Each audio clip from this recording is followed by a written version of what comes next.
Hello, Divine One.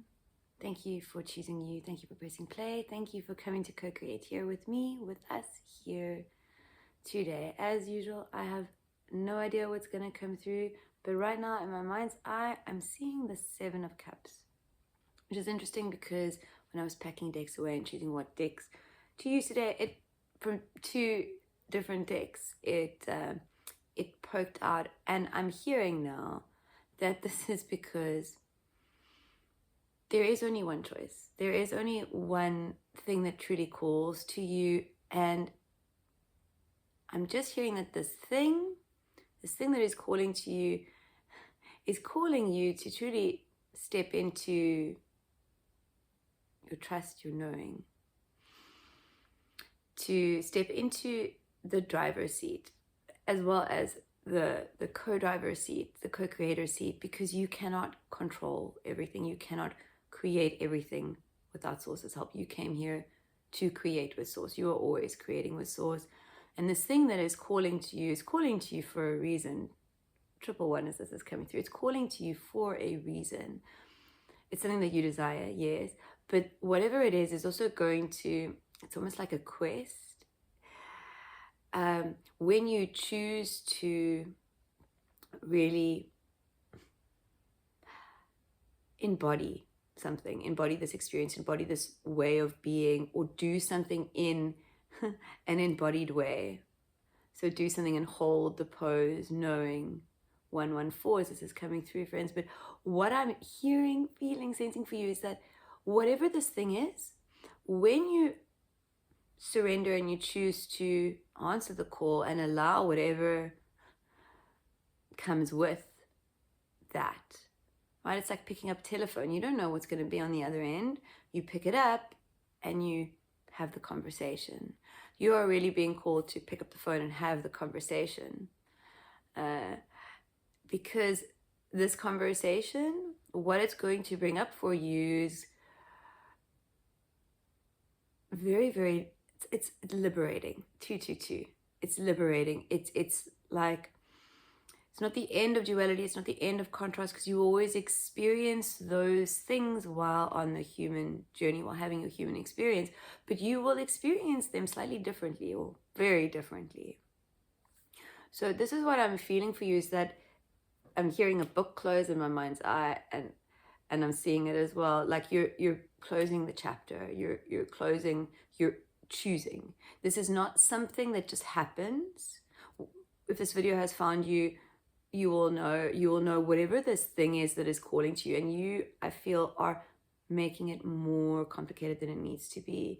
You are almost avoiding it. You're trying to see if there is anything else that calls to you that you can do, that brings you the same, that will bring you the same joy, that will, anything to sort of avoid taking this step. And it is avoidance, friends. What I'm feeling here is it's looking for an out, but there is no out. The only way out is in. The only way out is in. And I'm being reminded of the Matrix movie, right? Red pill, blue pill. For you, there is only a red pill. There is the only way out is through all the murkiness that you have accumulated over however many years you've been having this human experience. And alchemize it and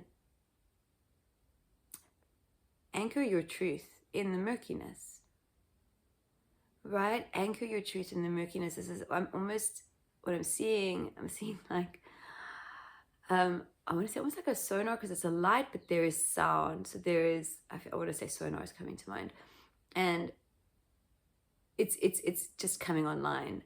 It's sonar, and it is calling that which is for it towards it, right? It's talking, and anything that is not for it is being repelled. And this is not new, but the sound is very interesting, and I'm hearing that the sound is relevant. I'm hearing it's relevant because it's you not so much speaking your truth, but speaking it through your frequency. Like, you're everything. You don't have to open your mouth to speak what you are. You just get to be what you are, and you're speaking 1,000 words. So this isn't about telling, but this is about your frequency, right? Your frequency is a sound that others hear, and they either love the sound or it's not for them. They're not ready for the sound, perhaps. So, so yes, I feel that at this time, when this message has found you, you know what you are being called to do. And this is sources, I'm hearing encouragement, sources' way of encouraging you to take that step. And with that, friends, I'm being called to take out the cards. So if this resonates with you, my name is Angela. I channel Source Consciousness daily through for you guys. And it's usually quite messy because I never know what's going to come through. And often, more so and more, there's just a lot. So messier and messier by the minute.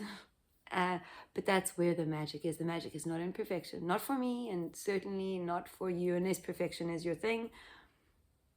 But if it is, it's time to look at what perfection means to you and for you. Because striving for perfection is pouring all the water you have into a bucket with a hole. That's what they're showing me.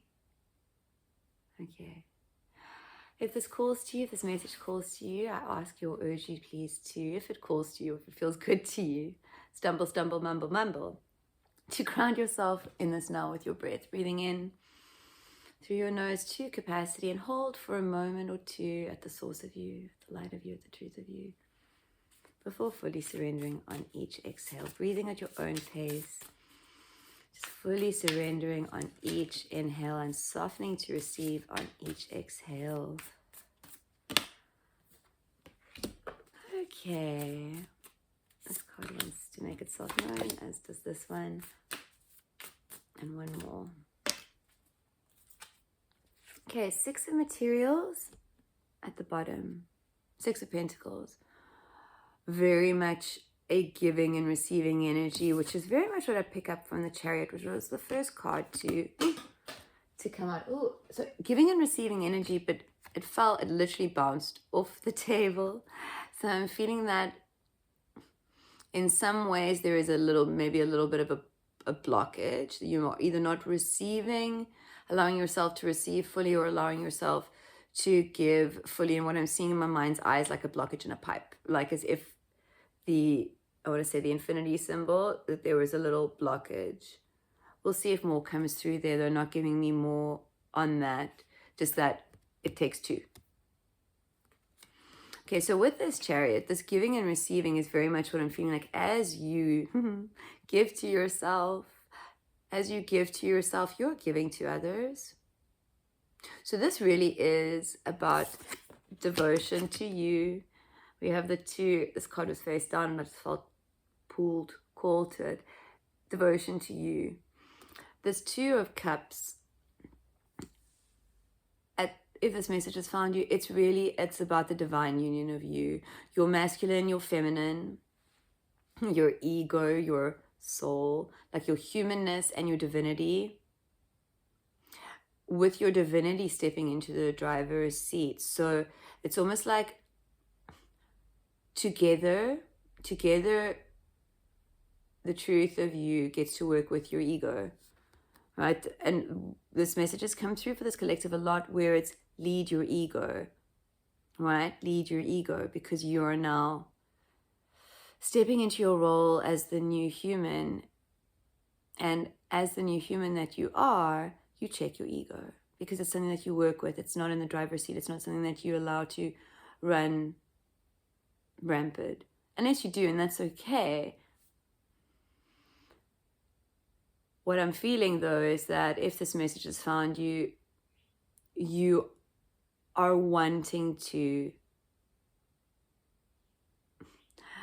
I'm hearing be ego-free, but you are here to work with your ego. You cannot make you disappear.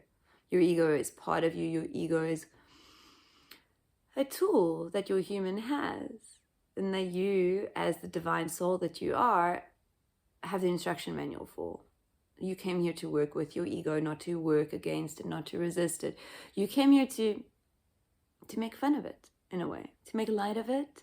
And this message has come through before this: don't take things so seriously. And this means everything.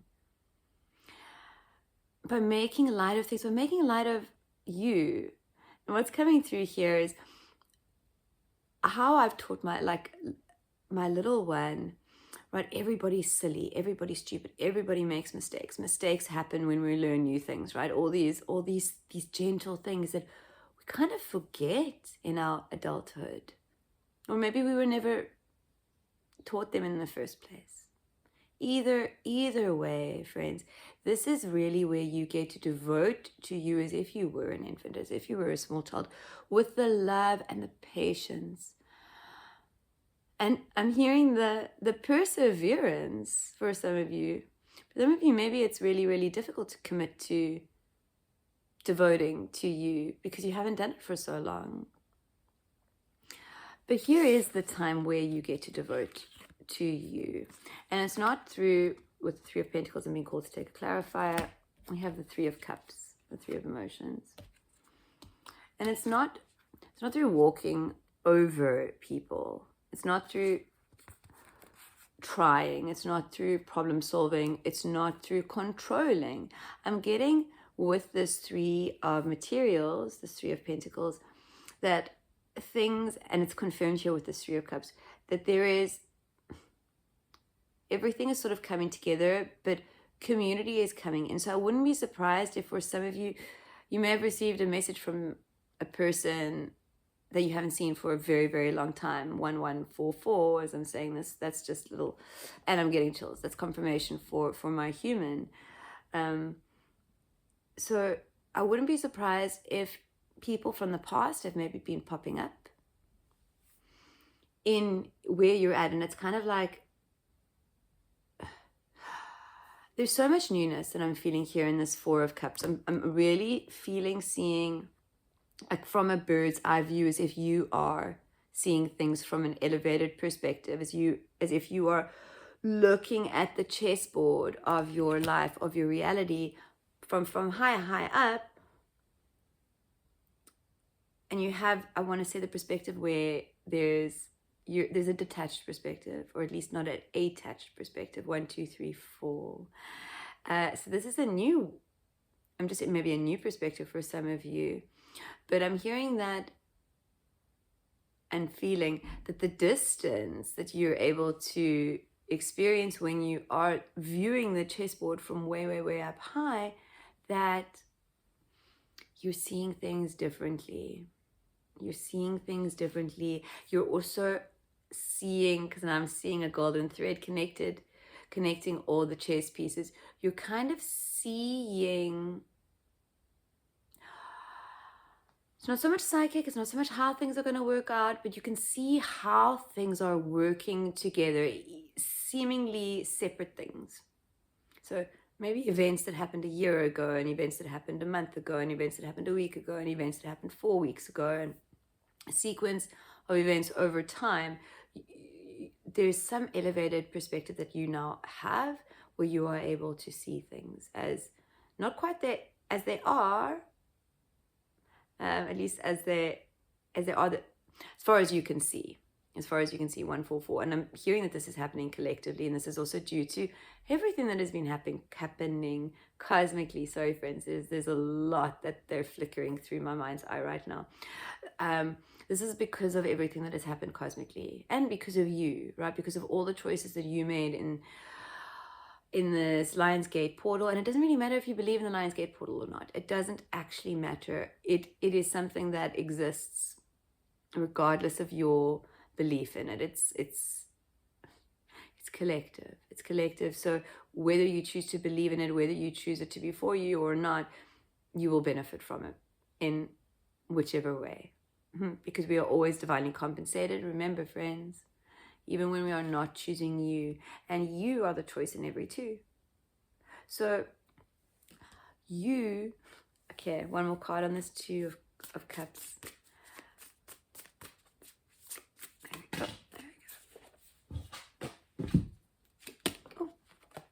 Yeah, something is really, you don't want to pick something up, you don't want to do something.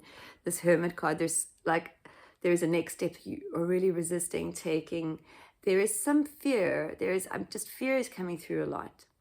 And what I'm hearing is that this is really the time where you put all your, they're not even saying fears to bed. I'm hearing demons. This is where you put all your demons to rest. So there is going to be some internal reflection taking place at this time. Not surprising, because we also have the Queen of Swords here. And of course, we have this blockage somewhere, whether it is in your receptivity, or whether it is in your giving. Something is not flowing as easily as it should, as it could.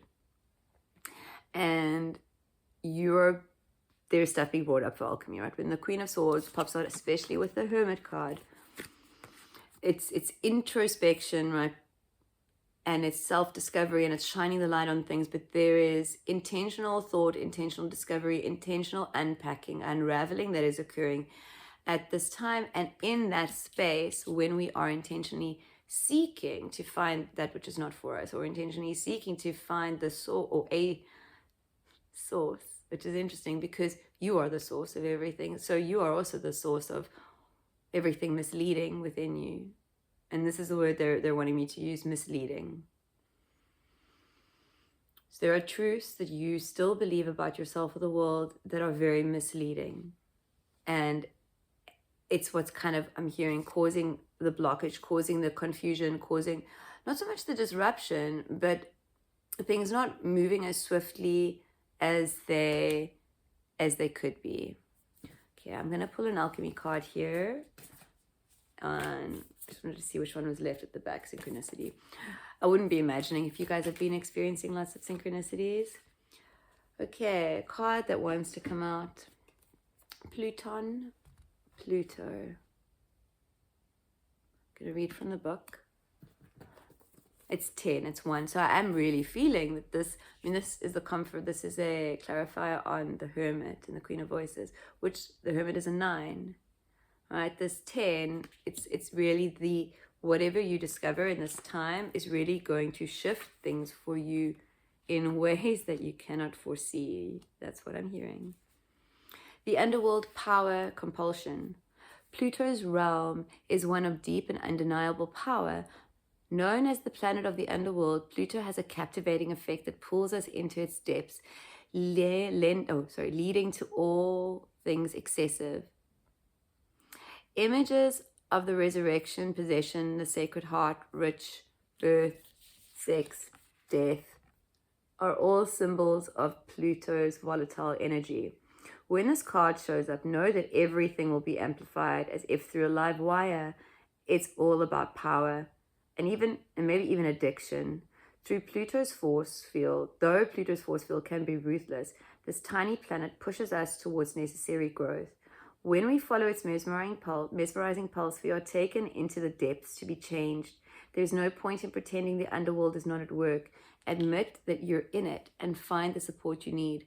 Not making it worse is a big accomplishment. Go deeper, watch the movie The Labyrinth to ponder the miracle of small things. Amplification is a powerful alchemical operation. Notice what thoughts and speech you amplify throughout the day and adjust as necessary. In palmistry, it's said that the energy of Pluto resides in the mound of the hand above the heart line and below the headline. Locate your mound of Pluto. Okay, so I'm just going to show that to you again. So I'm going to pull another card because this card wants to come on. Specifically in question to the volatile, right? Because I'm feeling that things are going to get intense for you. I'm also feeling that it is very necessary. Okay, the great work. This is beautiful. I'll read from the book and then I'll give you what is coming to me intuitively, well, it came to me intuitively as I picked up that card. Magnum opus, the great work. The magnum opus shimmers in the distance, promising purpose, achievement, and understanding. When will we get there? When will our efforts be recognized? Amidst pressure and expectation, we come to realize each alchemist's life is an accumulation of moments in which attention is placed upon subject within the laboratory. The artist draws a single line. The poet scribes a single word. The rose forms a single leaf. The magnum opus cards reminds us that the alchemical garden grows from seeds tended to by devoted hands and the grace of sun, water, and earth. You cannot force the great work. You cannot claim it or complete it. This card arrives to whisper words of encouragement. Did I not say that at the beginning of this reading that Source is here to encourage you? I'm getting chills. Okay. This card arrives to whisper words of encouragement. You are in the right place, the most important place for you. This is an alchemical garden. Tend to the youngest growth. Be delicate and precise. Go deeper. Look at and read about conceptual artist An Kawara's work, particularly the Today series and 1 Million series. I'll plop that in the description box for you guys. To ponder one day at a time. If one claims to be working on their magnum opus, it's likely they are not. The alchemist knows that the great work occurs without realizing it, as it's a collaboration with the divine. So this is really a reminder, friends, you are here to collaborate with the divine, and you kind of already know. You know what the now you wants to do. You know where to start. You might not know where to go from starting point. And that's okay, you don't need to. You just need to know what to do now and then follow whatever you feel called to in every next now. Okay, beautiful ones, have a beautiful magical now. Thank you for co-creating this message with me today. And I'm just hearing, just give me a moment, they're giving me something else. What I'm seeing again is that I'm seeing a flower bloom. I'm seeing that as it blooms, it's almost like a thumbelina. As you allow your unfolding to occur, you actually get to meet you, to see the truth of you. And it's also a little bit of an inner child feeling. So I'm also being reminded here to remind you to approach everything as if you were a child. With joy and wonder, and that everything is new, because everything is new. You are new in every moment, and you get to experience everything in a whole new way, should you choose to. Okay, bye-bye.